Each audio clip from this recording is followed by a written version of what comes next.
paminsan dito, nilalagay ko na yung natira pa. Bravo, Alex.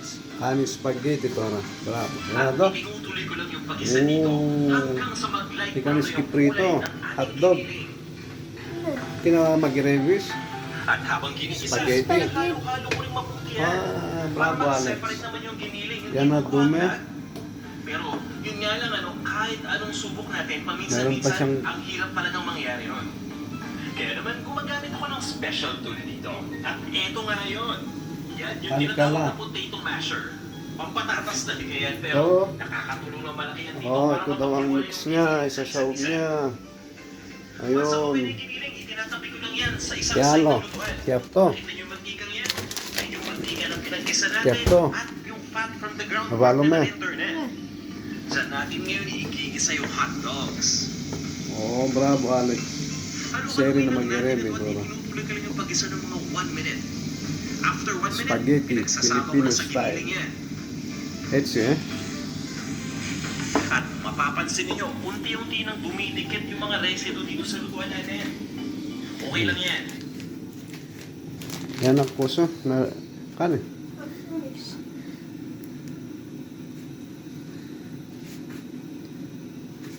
Mamaya, may gagawin tayo. For now, naglagay lang muna ako dito ng all-purpose flour. Ah, tiniki Ito ay ulpos. optional ingredient na. All-purpose Pero flour. I suggest na Alex. gamitin nyo yung ingredient na yan dahil nakakatulong itong all-purpose flour na magpalapot dito sa ating spaghetti sauce. Ah. Haluin lang natin. At naglalagay muna ako nito ng tubig.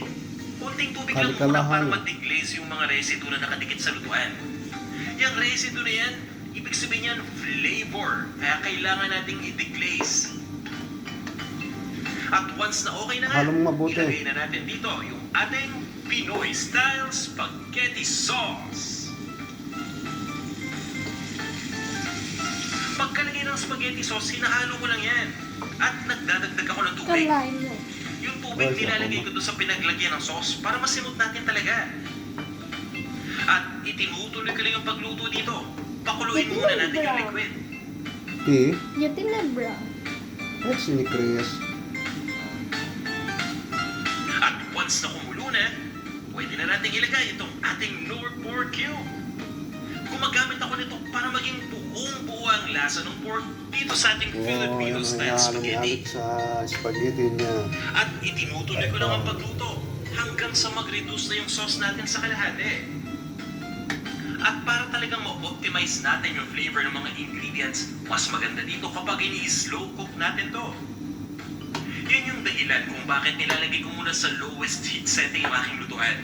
At unti-unti kong niluluto itong sauce. Yung iba sa atin gusto naka-medium heat, ano? Ang nangyayari kasi dyan, kukulo kagad yung sauce ng malupitan.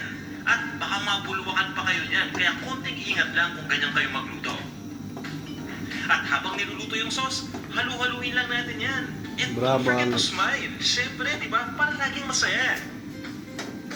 At once na mag-reduce na nga yung sauce natin, pwede nang ilagay yung liver spread. Parang kaldereta lang, ano? Pero alam nyo ba na yan yung nagbibigay ng linamnam dito sa ating Filipino style spaghetti? Kaya sana subukan nyo tong ating version, para talagang matikman nyo kung